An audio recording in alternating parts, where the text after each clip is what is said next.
Barbara and I had both shared versions of the Cropsey legend as it filtered through our separate neighborhoods and seeped into our collective fears. Welcome to Watch Mojo, and today we're counting down our picks for the top 10 real-life horror documentaries. She believed that she communicated telepathically with Slender Man, and that once the communication began, that she had to do what it was that Slender Man demanded. For this list, we'll be looking at intense documentaries which cover subjects belonging to the horror genre, including the paranormal, urban legends, and true crime, among others. We'll only be including documentary films, so no miniseries. What do you make of the subject matter? Let us know in the comments below.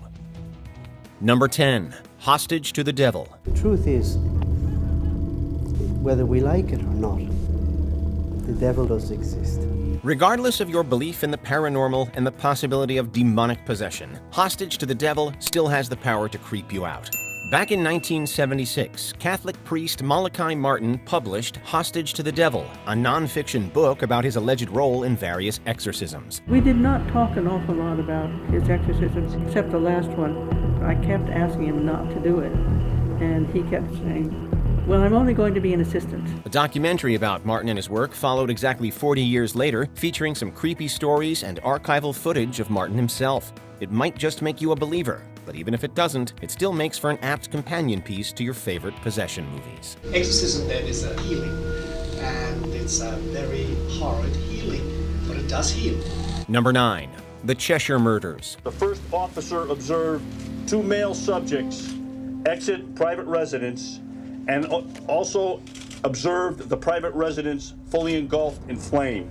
Released on HBO, this documentary explores a tragic home invasion that occurred in Connecticut in July 2007. Two men, Stephen Hayes and Joshua Komisarjevsky, broke into a house, burned it to the ground, and killed 3 of its occupants. The criminals were ordered to be executed, but these sentences were later commuted to life in prison. The crime itself was sensational, but it also resulted in a fierce debate regarding the death penalty in the state of Connecticut. When I heard that the legislature was even talking about, even considering abolishing the death penalty here in Connecticut, and I'm beginning to wonder, do I have anything in common with this state anymore? This harrowing and informative documentary covers the subject well, and it's sure to captivate anyone with an interest in this specific case or true crime in general. We certainly have been criticized over the years that this is vengeance and bloodlust, but this is really about justice. Number 8. Hell House. Well, Clarice, in the last 17 days, about 10,000 people have visited this controversial Halloween production. Controversial because of scenes like this. Directed by George Ratliff, Hell House follows the members of a Texas church organization which puts on a haunted house attraction called Hell House. This attraction serves as an elaborate sermon, as the church hopes to convert individuals by scaring them with horrifying and realistic visuals. This isn't a typical haunted house attraction with ghosts and monsters, but one with shootings, abortions, and drunk driving accidents, among other things. So the main reason we're here today is to come up with new, what new twist can we do on a drunk driving? This documentary is a fascinating glimpse into not only the disturbing and controversial attraction itself, but also the religious organization that puts it on. Hold them. They won't start the scene till you get the people in. You want to take this next one, or you want me to go in? I'll take it if you want me. Go for it. Number 7. Beware the Slender Man. Police say the suspects were inspired by a character on a website called Creepypasta, a site filled with scary stories. Now, the story they followed was about a character called Slender Man. Slender Man was arguably one of the most famous urban legends and creepypastas of the 2010s. The subject of YouTube videos and video games, Slender Man captured a nation, and his popularity eventually resulted in an attempted homicide. HBO's Beware the Slender Man informs viewers about the Slender Man-inspired stabbing of 2014. In May of that year, 2 girls stabbed their friend nearly 20 times, reportedly to satisfy the fictional creature. Did she cry at all at any point during your interview of her? There was no emotion from her at all. The documentary thoroughly examines not only the incident itself, but the role that folklore and myth have in our society, and the ways in which they can manipulate the manipulative. It's an interesting true crime documentary that expounds on the scary stories that we create and share with each other. No one could hear my deathly screams. The palest man, the blackest suit, bigger than the tallest brute. Number 6. A Haunting in Connecticut. The house seemed almost too good to be true. Everyone was crazy about the idea. This is presented less as a traditional documentary and more of a docudrama. Dramatic reenactments are shown over the narration and interviews, although the subjects have been blacked out to keep their identities secret. The story concerns a family who move into an old house and begin to experience malicious paranormal activity. Sensing the danger, they eventually call Ed and Lorraine Warren of The Conjuring fame to help cleanse the house. My husband Ed and myself are called in on cases dealing with all aspects of the paranormal, from a human haunting to an inhuman haunting. Lorraine appears as an interview subject, which is fascinating for those interested in her story and the general history of paranormal research. It's a great story, and the documentary was such a rousing success that it helped create an entire television series, not to mention the 2009 movie of a similar name. The knowledge that I gained was that you have true evil in the world, and you have true good, and you have a choice. Number 5, The Nightmare. I began hearing voices and screams and crying and all of this really emotional drama. Rodney Asher's The Nightmare is all about the terrifying sensation of sleep paralysis. Not necessarily a bad dream, sleep paralysis is a lucid state between sleeping and waking in which the sufferer is conscious and alert but hallucinating horrifying visuals. The experience is generally harmless, but it is known to be quite unnerving. Asher's documentary explores the sensation while interviewing those who suffer from it.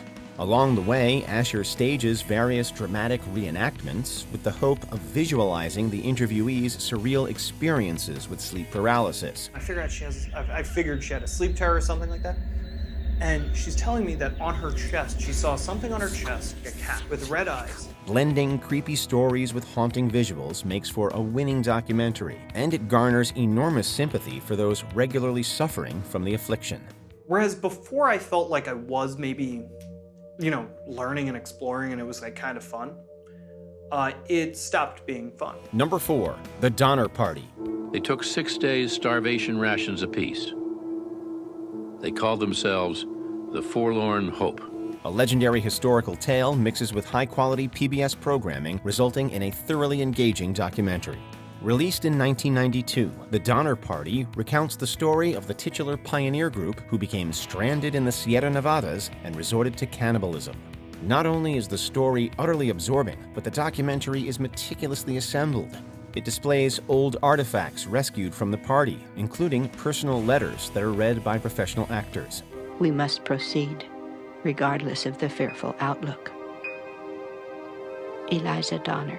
Maps and modern footage of the trail also help orient viewers in the geography.